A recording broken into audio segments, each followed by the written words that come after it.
Good day. My name is Malcolm Ogeron, and I will speak with you today on self-disclosure. You're probably wondering, what is self-disclosure? Why do I need to know about self-disclosure? Well, we do use self-disclosure every day.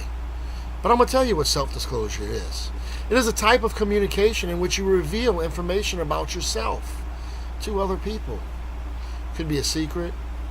Could be just something that a brand new friend of yours doesn't know about you, and you tell them. But you're going to say, well, should we be telling secrets about ourselves? That's why they're secrets. Aren't there dangers? Aren't there risks?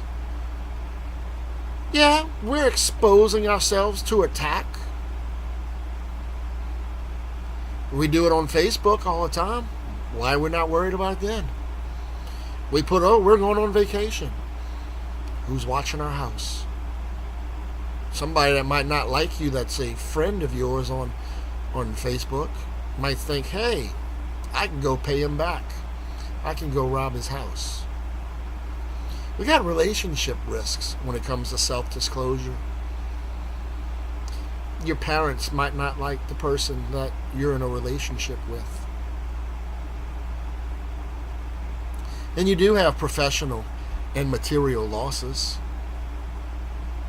Might lose a job when your boss asks you a question about yourself and it's not the right answer that you give them. So we need to really think about what we need to say, and don't say too much.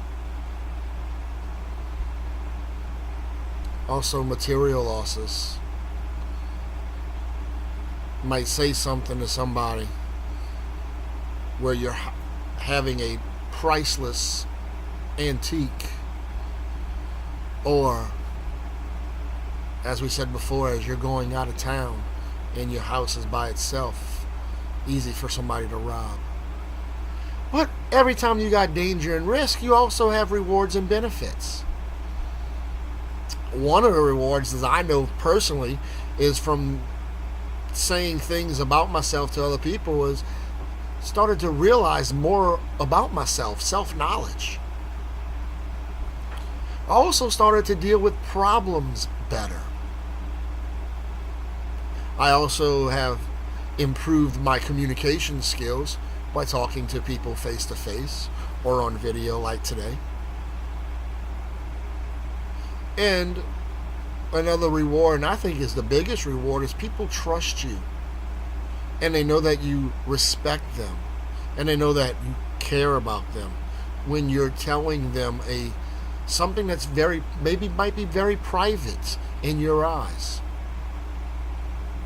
But as I said before, we put stuff out there about ourselves in email, Twitter, Facebook, Instagram, Snapchat.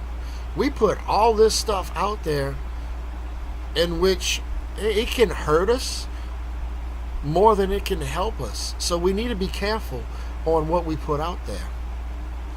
The guidelines, and you want to say, you said be careful. Well, what you mean be careful? Well, here's the guidelines. Is it appropriate to put on there? Is it appropriate to say? And then what is our motivation when we do this? Are we doing motivation to get back at somebody? Or are we doing motivation for whatever it is? That's our guidelines. Now, when somebody else is talking to us and telling us stuff about themselves, we need to be supportive and giving them reinforcement. Reciprocate how they feel. Be confidential. Let's not go tell Johnny and Sally what Jack had to say about himself. Let's not do that. Why you want to hurt somebody's feelings? He came to you in privacy. And we need to respect that, and we need to keep it confidential. And we should never use it against them and say, hey, we're going to blackmail you. I know a little something about you. You know that thing you told me? No, let's not do that. That's where trusting and respect and caring come from. And like I said before, that's the biggest reward and benefit there is trusting and caring and respect.